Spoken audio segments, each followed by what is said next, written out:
Welcome to the Dynasty Pulse weekend warm-up. It's bigz, it's Grindberg, it's Schultze. It's the Dynasty Pulse weekend warm-up. How you guys doing? Yeah, doing awesome, man. How are you? Fantastical. How about you, Schultze? Doing well. Yay! Doing pretty good. Hey. Yeah, pretty good. Hooray. Questionable. Yes, sir.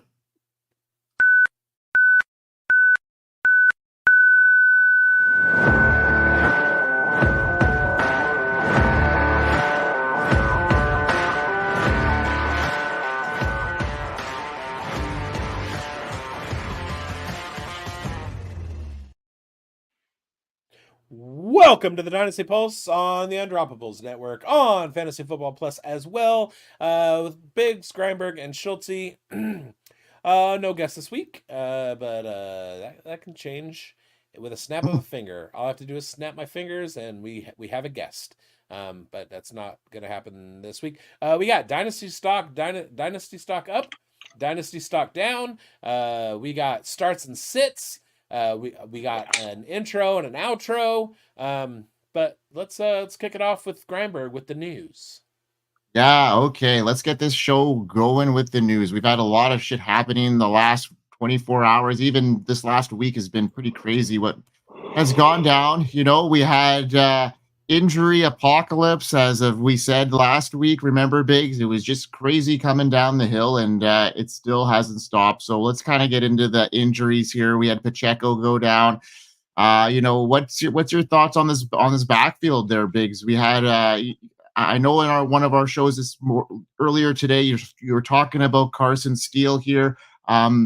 What's your long-term thoughts, you know, on the replacement here for Pacheco while he's away? Is Steele the deal? As far as I know, just kind of like looking at profiles, Samaje Perine is more of a satellite back. They don't have Clyde Edwards-Helaire to kick around anymore.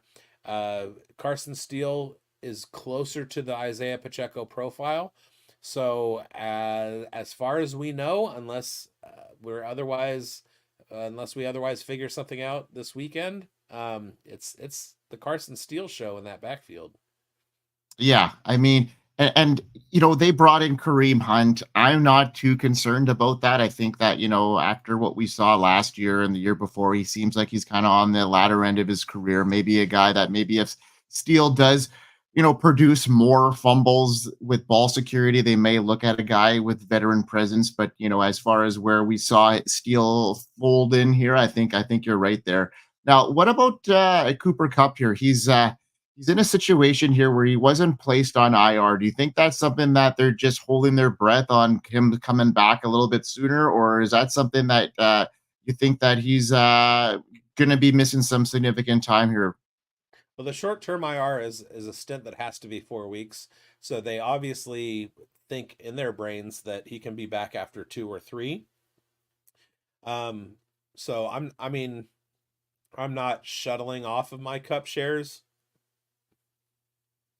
I'm not high on him either. But you know, like he's seen his value diminish quite a bit over the last couple of years due to injuries and age and all that stuff in Dynasty. So I think it affects the real life Rams a whole lot more than it affects anybody's fantasy teams, because usually when you have a guy who's kind of the age and injury history of a Cooper Kupp, the savvy players have kind of a trap door.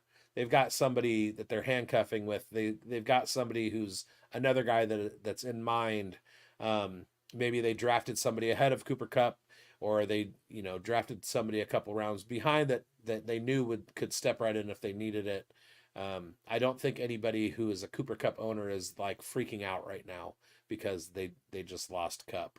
I don't think he's at that place in his career anymore. So, you know, but hey, if you were smart enough to go grab Jordan Whittington or Demarcus Robinson or Ty Johnson off your waiver wire, you know, you could do worse. Absolutely. And Schultze, what's your take on that situation there? Are you looking at that Rams offense as a one that you're looking at attacking? You know, getting one of these guys that are, floating around the waiver wire at this stage, like with Puka on the IR and Kupp potentially being gone for a little bit longer than most people expect here. What's your take on that wide receiver room?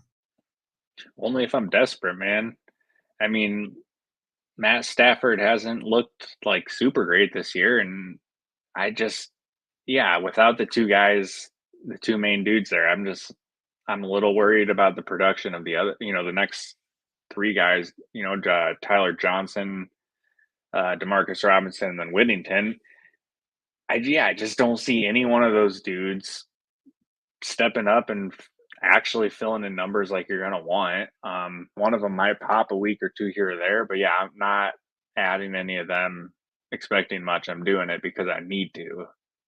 Yeah. Okay. I mostly Now, what agree, about except that Jordan yeah? Whittington does kind of fit the Sean McVay, Puka Nacua profile. So if there's anybody who I think is, I mean, Demarcus Robinson may lead in targets just because he's the savvy veteran, but I think if anybody in that lineup is going to pop, it's going to be Whittington. I Yeah. agree on that. Yeah, he's gonna fit right in that Cooper Cup role. So yeah, I would say that he would be the guy there. Debo Samuel here, guys. I mean, this 49er situation is just an evolving situation. Every year it seems like they have to have a guy come in, plug and play situation. Jordan Mason is, coming in here right now. He's playing pretty great behind Brock Purdy there. And without McCaffrey here now, Debo, another aspect that is taken out of that run game.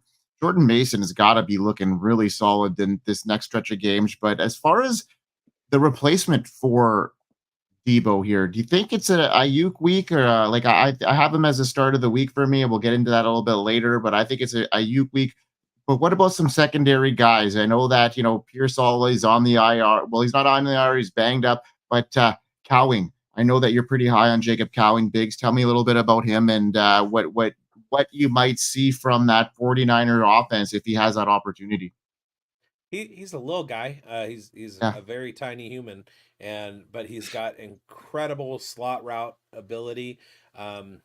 If he gets a chance, he could be a really, really good safety valve for Brock Purdy. I think it's going to be the Jordan Mason, George Kittle, Brandon Ayuk show.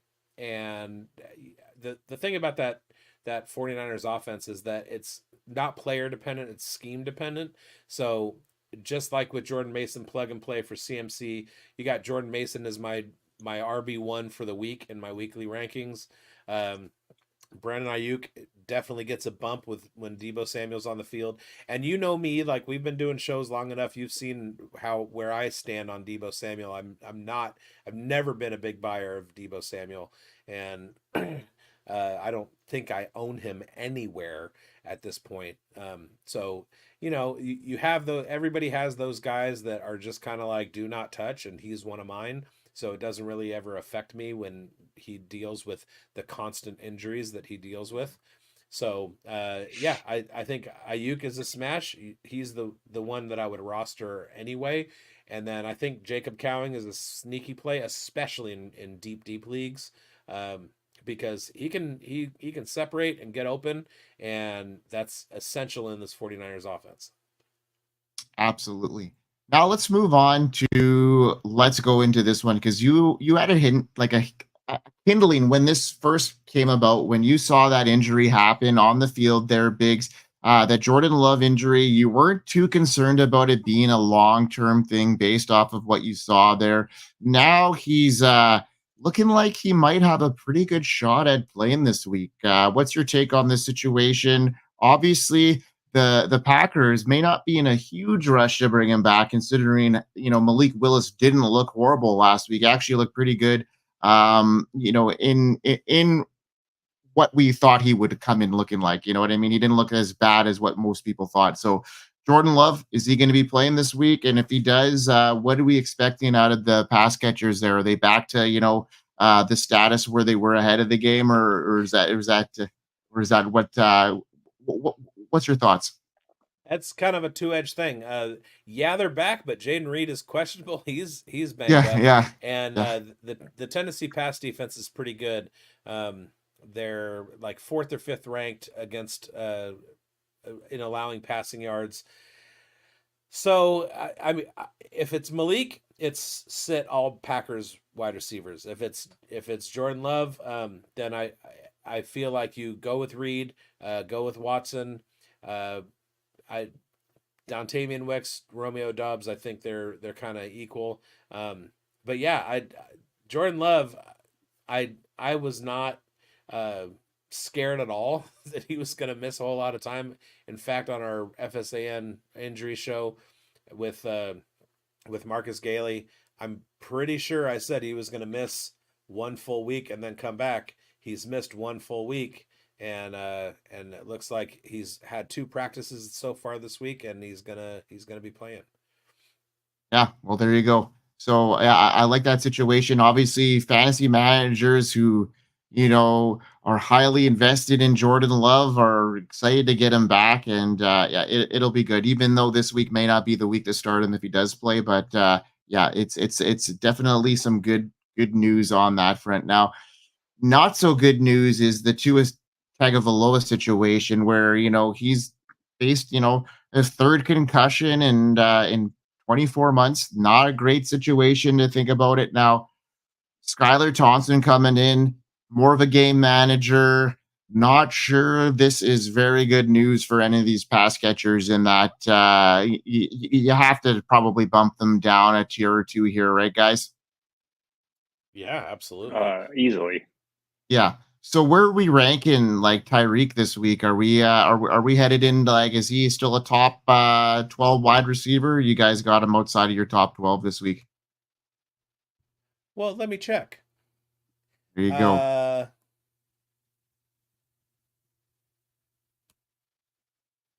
I'm at 24. Wow. Okay. So you think it's that desolate out there for Tyreek and that whole offense? I don't know.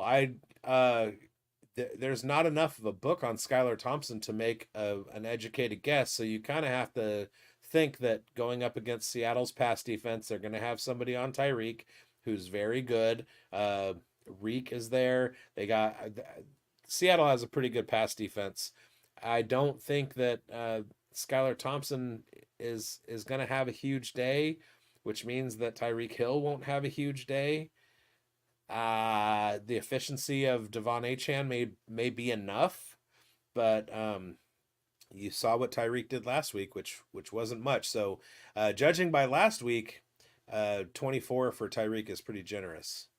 Yeah. Okay. There you go. Like, I mean, what's your suggestion for fantasy managers right now with Tyreek Hill in their lineup? Do you hold? Do you try and get rid of him? Like, do you try and trade him off with his name notoriety? And like, say if it's a redraft league, I know we're talking Dynasty, but this is like, a lot of people are kind of off of Tyreek in Dynasty or have already moved off. Those are the ones that are riding him out till he's done. But for redraft here, what are we doing with him? In redraft, I'm going to hang on to him just to see if the Miami Dolphins are crazy enough to bring back Tua Tagovailoa, or to see like what he winds up putting together with Skylar Thompson. In Dynasty, you kind of have to think that his value is pretty low right now, especially given his age and the fact that Tua's out and we don't know what Skylar Thompson is going to bring to the table. So what I would do is kind of hold until maybe he has a 20-point week and then like try and see what you can get for him. Right now is a pretty good time to be stacking draft picks in the Dynasty calendar. So given that his value is kind of at a low, I would wait maybe a week or 2 and see if he can do something. If he can't, you might be stuck. But yeah, like just hope for the best and then get out from under him while you can. Okay, so let's move on to another story here, and that's Dalton Kincaid. Fantasy managers who drafted him as a potential tight end 1 are now facing a tough reality after being hyped up as a top tight end headed into this season. And we know his draft capital last year. A lot of people had him pegged over Laporta.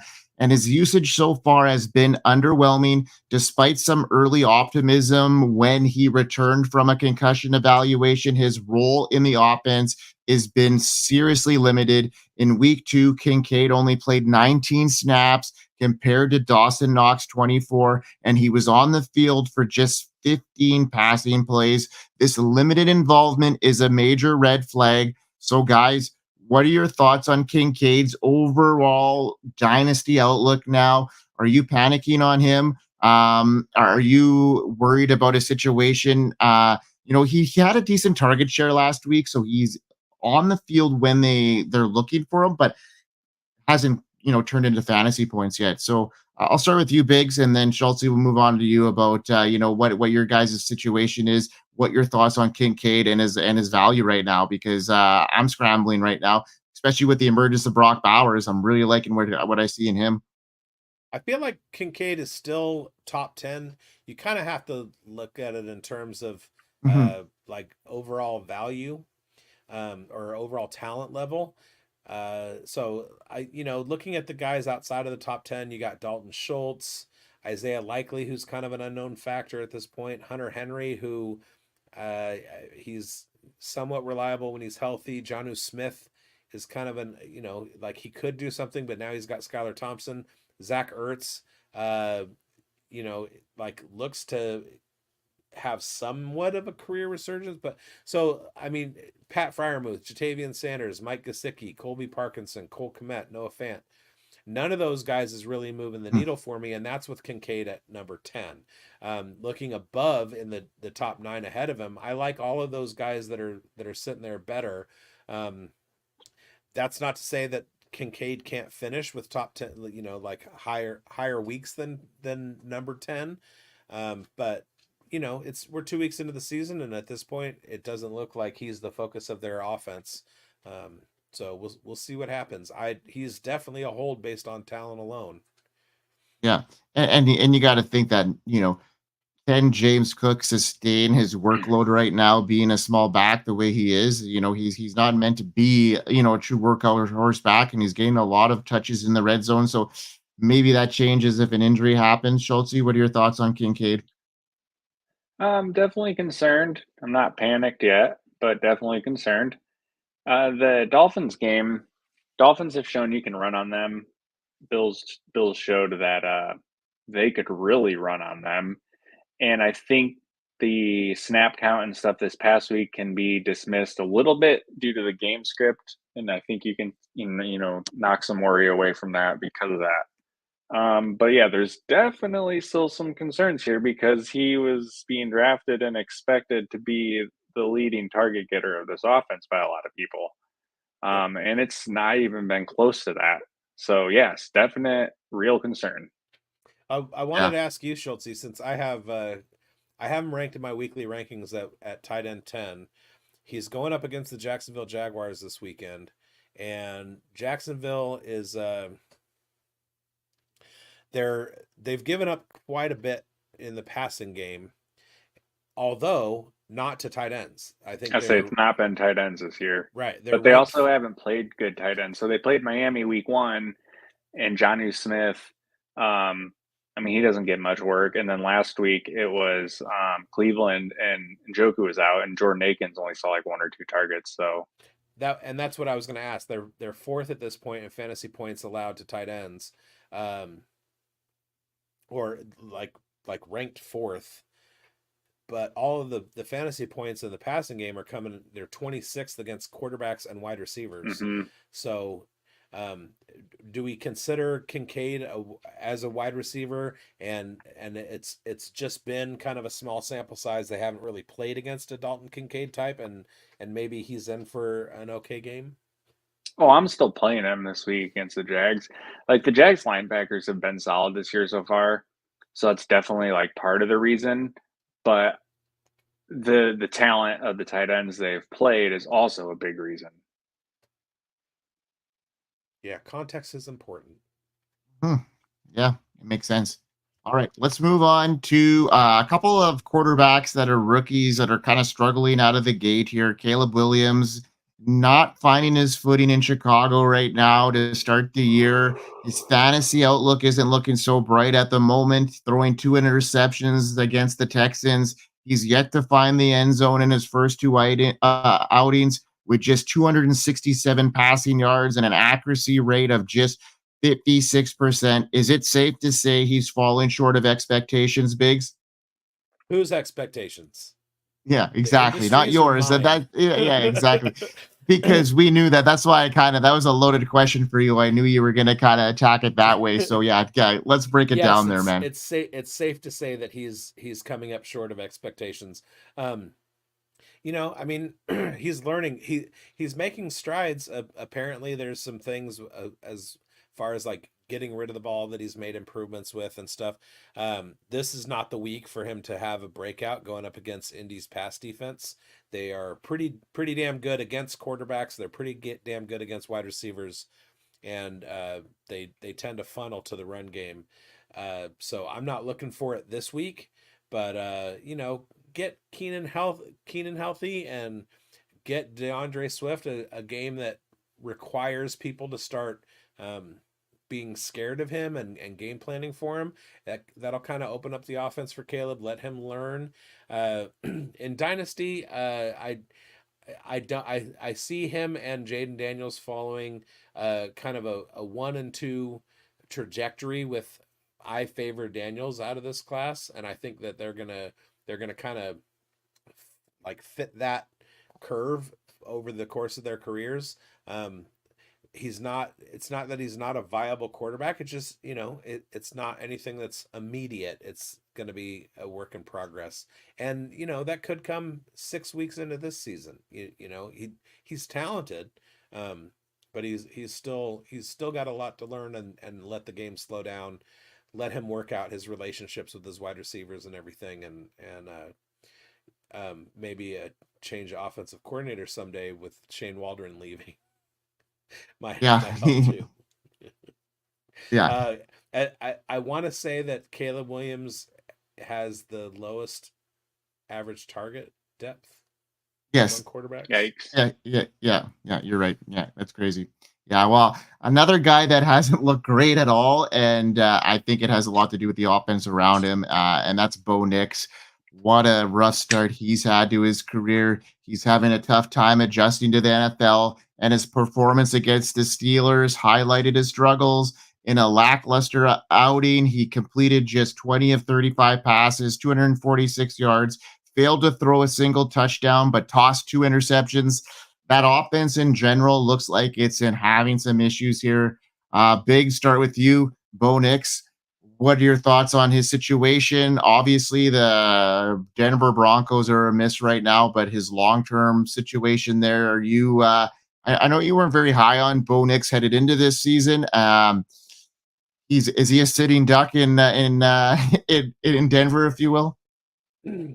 Looks like it. I mean, I expected, just from the way he played in the preseason, I'm sure everybody expected, based on the way he played in the preseason, was hyped coming out of preseason.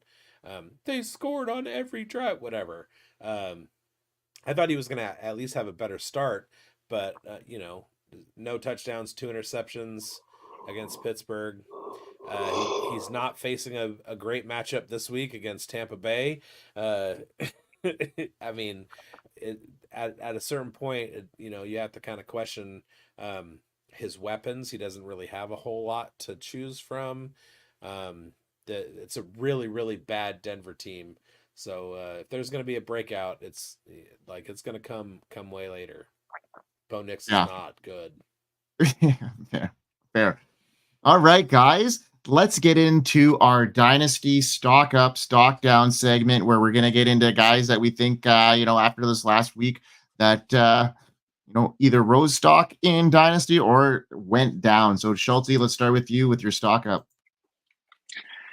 First stock up for me is Derek Carr. This one's pretty self-explanatory, and I'm honestly surprised when I came to the sheet, neither of you had listed him. Look, I'm this just Saints so offense, tired of doing my victory laps that I say you're so tired of being right. God, it just sucks. about Derek Carr specifically. I'm not saying in general. I'm saying about him. It just, like, when you do 6 shows a week and you're talking up the same guy the whole, like, every single show. I wanted to change it up a little bit. You gotta branch out. But yeah, dude, there's absolute resurgence right now under Clint Kubiak. I almost said Cliff Kingsbury. The double No. K boys. Double the K same. boys. So with Clint Kubiak coming in, the offense is just tearing it up. We had the week 1 shock. Week 1's weird. Who'd they play week 1 again?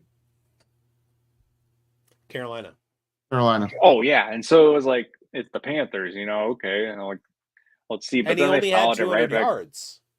He only threw Right. for 200 yards, but 3 touchdowns. Came back this week, just waxed the shit out of the Cowboys. Looks for real, and compared to where he got drafted in startups, if you just drafted startups this offseason, smashing value on that right now. Yeah, the Saints last year, I think, were last in play action and motion plays in the passing game, and this year they're one of the leaders, and that absolutely opens things up for Carr. He's great asset right now. Yeah, absolutely. All right, Biggs, let's get into you. What do you got as your stock up? Well, this is not like a love-hate segment. This is not a subjective thing, like whether I like a player or not, but objectively looking at whose stock is up right now, it's Quentin Johnston. As long as Justin Herbert is healthy and on the field, which is still a question for this week, Quentin Johnston's route tree has changed from last year. He's no longer trying to catch deep balls down the field.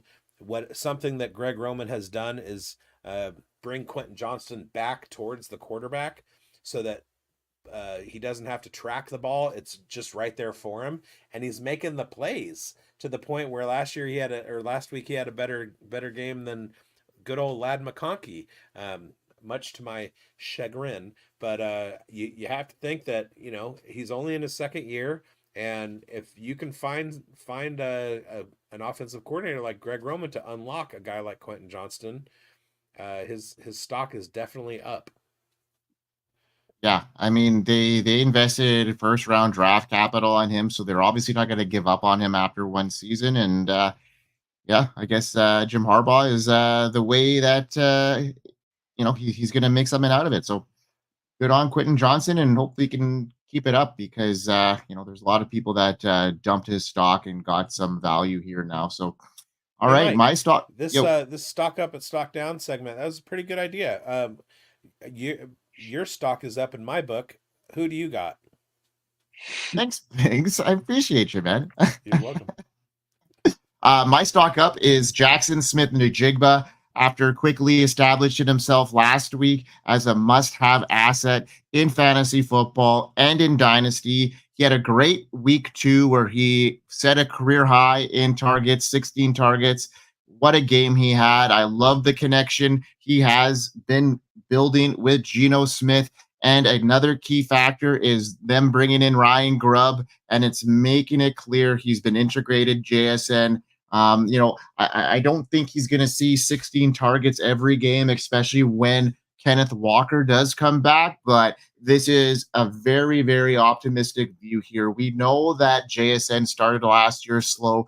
He had that injury headed into the season, that happened in training camp. So when rookies injure themselves in training camp, it puts them at a really big disadvantage headed into the season. And with the change of the guard, I see a really good situation here for JSN. I'm buying into him. I have him ranked now currently ahead of Zay Flowers, which is kind of bold at this stage, I think. And yeah, let's go JSN.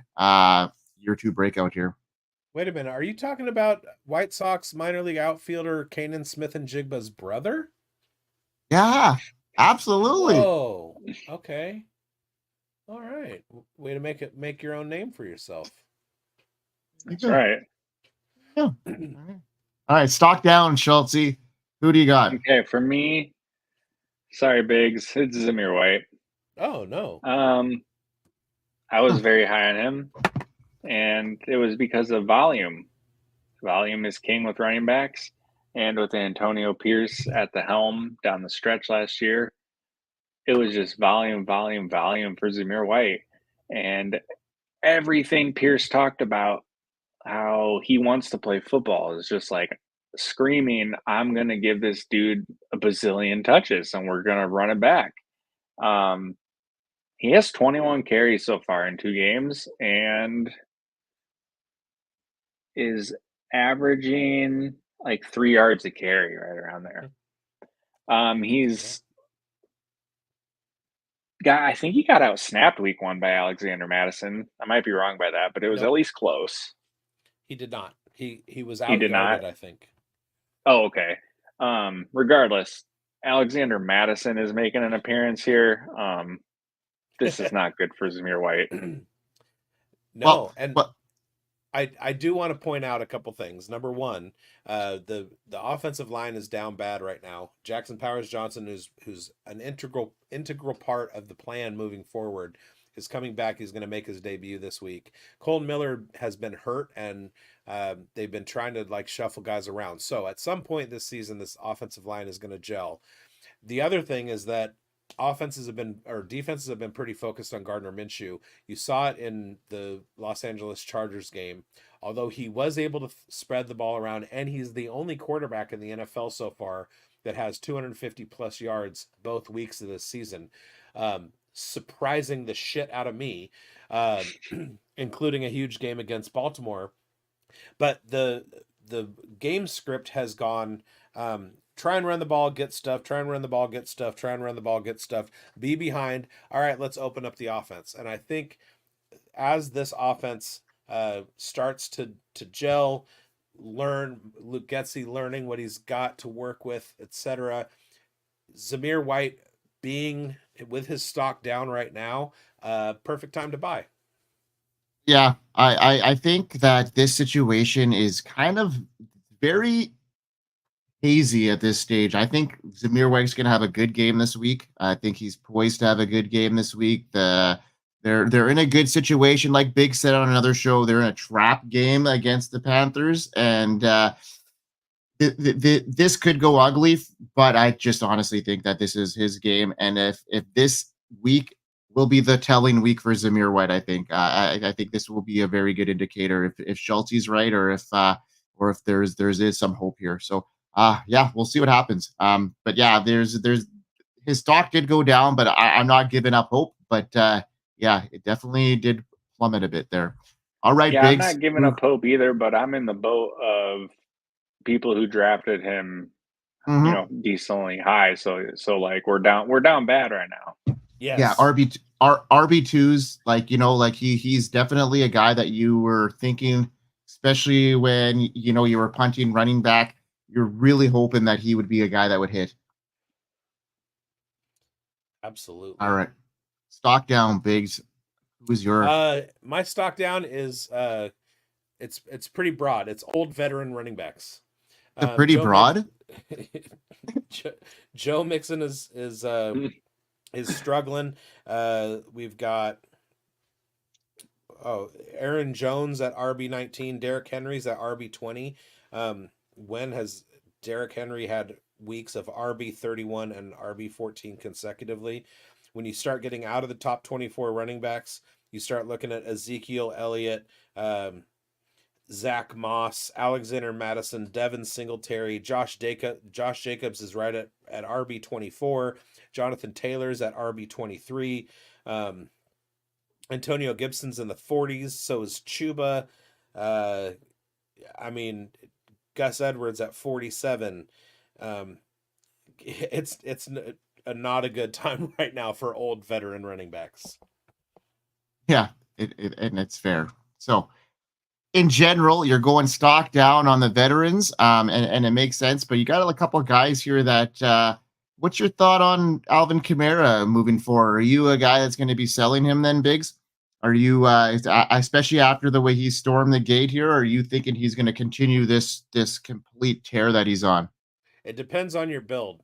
Right now is a perfect time to, if you assess your team and you look like you're still kind of in rebuild mode, get rid of him and stack those draft picks. You can probably get some pretty good draft stock at this point in the season with an asset who's playing out of his mind right now, like RB1 Alvin Kamara. Although, to be fair, I did have him as RB5 for the season. If you think back to our FFAN bold predictions show. So if you're a contending team, you ride him as long as you can. It's always in Dynasty, it's always better to be out on a guy a year early than a year late. I've been saying that about Kamara for the last 3 years. So at some point the end is going to come, but when he keeps going out and producing like he is, kind of what Derrick Henry did up until this year, and you don't know if Derrick Henry is going to have games that are resurgent. It's just I would not sell Alvin Kamara off of a contending team at this point. But if you are rebuilding, take advantage of his stock right now. Absolutely. Hey, bigz, what's better, being 3 weeks early or 1 week, or 3 years early or 1 year late? I'm 3 years early on so many guys.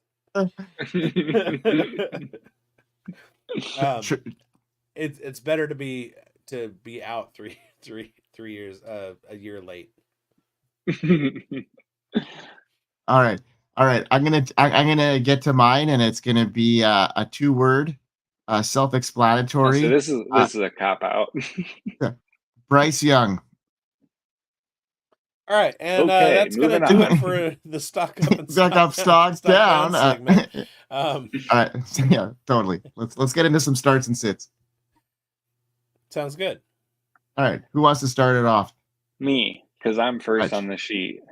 Yeah, there you go. Schultze's starts your mom. Start 1. Chris Godwin. Now, if you've been watching this program, one time I talked about Chris Godwin, and I liked him. I like it. I say he's going back to the slot. He's going to kick ass again. And you know what? He's kicking more ass than I thought he was going to. He's already off to a monster start to the season. And now this week, it's the Broncos. Obviously, Mike Evans is your big competition for like who's going to kind of have the blow up game. He's going to go against Pat Surtain, who is one of the top 3, like I would say, undoubtedly corners in the league at this point. And he's not going to go to the slot with Evans, with Godwin. So the Broncos have not been good. And I think, I keep saying Evans, but I think Godwin is going to absolutely smash him this week. Yeah, Looking at things a little bit differently, the Denver Broncos are second in pass defense, and again, there's context involved. They are also first in fantasy points allowed to wide receivers. The context for that, of course, is the fact that last week they played the Pittsburgh Steelers, and the week before that they played the Seattle Seahawks. So they've gone up against Kenneth Walker, Najee, and Jalen, and not forced teams to pass much, which is going to be more of the same with this Tampa Bay offense. It's going to be the Rachaad White Bucky Irving show this week, and so I'm kind of leaning towards fading all of the Tampa Bay wide receivers, but Chris Godwin's stock definitely up. I love Chris Godwin. He's been lights out, and that slot role's been good, and we'll see if he's a start of the week. I mean, he's definitely 100% playable. You gotta start him in every league. May not be the best matchup, but we'll see what happens there. What do you got there, bigz, as your start of the week here? My first start of the week is Schultze's mom. No, my start of the week is Jordan Mason. San Francisco 49ers are playing the Rams, who give up 33 yards more against the run than average. And then looking a little bit deeper, they are 28th. They give up the 28th most points against the run. And I have Jordan Mason in my Fantasy Pros ranks as RB1 for the week. I've already had offers for him and like people trying to like send him to me. If you look at trade aggregators, he's the number one traded running back in all of Dynasty right now over the last 30 days. His value's through the roof. So now is not the time to go try and buy. But if you do have shares and you're holding on to him, he's about to have a bunch of smash weeks for you, and he's a pretty good asset. Wait for CMC to come back and then unload it. Unload. Nice one. All right, my start of the week is Brandon Ayuk, and with Debo not in. Read it. Read what? Oh wait, hold on a second here. My start of the shit. That was a come on, man. Schultz's mom is my start of the week, and I put it in dad. Dad. Come on, man. Well played, Schultz. All right, who's your start of the week, Mike? Schultz's dad. He's going off this week. Watch out. I had a couple last night when I put that in the show sheet and forgot I put it in there. And I didn't even read it. So anyways, I'm going to talk about Brandon Ayuk. I think he's just primed for a good performance this week. He's my top start because he's got a matchup against the Rams, and it's just a great matchup. The Rams are struggling to contain speedy wide receivers lining up on the outside. In his first 2 weeks of the season, the Rams have allowed a staggering 342 yards, 4 touchdowns to outside receivers, according to the Next Gen stats. With Ayuk running 91% of his routes from the outside, this is a golden opportunity for him to exploit a clear weakness in the Rams secondary that is banged up already. So this further illustrates how important it is to get Ayuk in your lineup. Deebo Samuel not playing, Christian McCaffrey not playing. So it just opens up this situation where Deebo Samuel, George Kittle, Jordan Mason are going to be smash plays. And let's go on the 49ers 3 here. Yeah. They gotta. They gotta. All right, let's get to the sits of the week. Schultz, who's your number one? It's Will Levis. Garrett Wilson with a touchdown. God, you talk about Grindberg interrupting earlier. I had breaking Will news. Levis. Breaking news. We were just talking about Garrett Wilson, and I said he's going to get a touchdown, and he did. So anyways, guy got me all messed up. Will Levis. He's played 2 good defenses against the Bears and the Jets, and he has 15.68 points and 23.48 points. So pretty solid. A lot of people were here for a Will Levis, not resurgence, but like a breakout, I guess. And one of the reasons is just like he's a gunslinger, and Brian Callahan's offense is probably going to throw it a lot, but his completion percentage has not been super great. He has not topped 200 yards yet. He's thrown for 1 touchdown in either game, and both of them were garbage throws, like deep to the end zone, that he just got incredibly lucky that like Ridley made a crazy play this past week. Week 1 against the Bears, I don't remember who caught it, but it was into like triple coverage, and it was just a terrible decision. So his 2 touchdowns are super fluky. Packers this week, they gave Jalen Hurts some trouble week 1, and the Eagles, and then Anthony Richardson couldn't do shit through the air against them. So yeah, I think Will Levis is not in for a fun time this week. He hasn't been for a fun time all year. He's never going to have a fun time ever in his career. All right. Give us your sit, Biggs. Okay, my sit is going to be Jonathan Taylor. Well, yeah. Right now, the Indianapolis Colts are getting ready to go face a team by the name of the Chicago Bears. The Chicago Bears are second in the league in rush defense. They also are are allowing their mid fantasy points for 14th most fantasy points to running backs. It's not going to be a huge game for in the running game for Jonathan Taylor. It's going to be it could be a bad game script. But yeah, if I have Jonathan Taylor, I'm sitting him this week. I know it's crazy to say, but I'm doing it.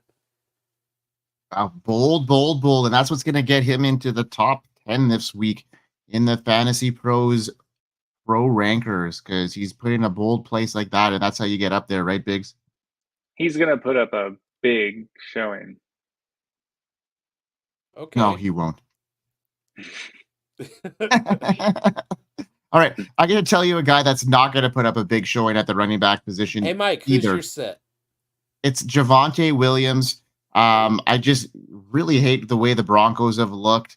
In week 3, it just might be wise to sit him. Despite last week's usage that saw him take 66% of the snaps and secure 16 touches, head coach Sean Payton leaned heavily on Williams. He only managed just 65 yards in nearly 3/4 of coming out, heavily on him. They leaned on him early and late. So he's recovering from that injury. The context behind this situation is just compounding. The Denver Broncos aren't very good at all on offense. Williams ranks 31st in yards after contact per attempt, indicating he's struggling to create plays on his own. The Buccaneers have shown vulnerability, allowing the 3rd highest explosive run rate and the 8th highest missed tackle rate. These stats might not be enough to inspire confidence in Williams still. I just don't like the situation behind the Broncos, and I don't think they're going to be in a whole lot of scoring situations, and they're going to be playing from behind in this game, which they may be throwing the ball, which could lend well to Javonte Williams, but I've been high on Jaleel McLaughlin, so I think he might have that opportunity this time around. I'd much rather start him this week than Jesus. Javonte Williams. I just went into the Undroppables Twitter chat and I said, because AWL Sabermetrics, Dan was asked, he posted a video being confused by how Vegas had the Jets up by with a 6.5 point spread against the Patriots, and he was saying a bunch of good things about the Patriots. So I just went in there and I said, looks like Vegas was right. When do we see Drake May? And then Jacoby Brissett throws one down the field to Mario Douglas. Classic. Yeah, perfect timing. And now great Austin timing. Hooper with a breakout 20-yard scamper. Jesus. Okay. I think that's our sign. I did that for Patriots fans. You're welcome. Yeah. You summoned the demon. They didn't want to see Drake May, so bigz made it so. I love it. Fantasy football, bigz, we hate it and love it all at the same time. Oh yeah. Yep. The Alan Lazard, Alan game. Lazard leading this game off with a touchdown just kind of got under my skin a little bit. Oh God, I love it. All of right, a sudden, guys. Jacoby Brissett is fucking Hall of Famer. What is happening? I love it. All right. Well, that's it for us on the Dynasty Pulse Week 3 weekend warm-up. I love it, guys. Let's keep rocking this stuff out. I love the stock up, stock down segment. I think it's gone really well, and let's keep it up, boys. You know what, Mike? You've gone really well. Appreciate it. Nice. Send us home there, big guy. Bye.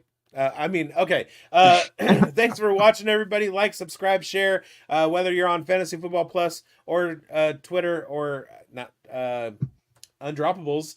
Thanks for letting us hit 1,000 subscribers. Look for new uncovered shows from all of us this week or next week.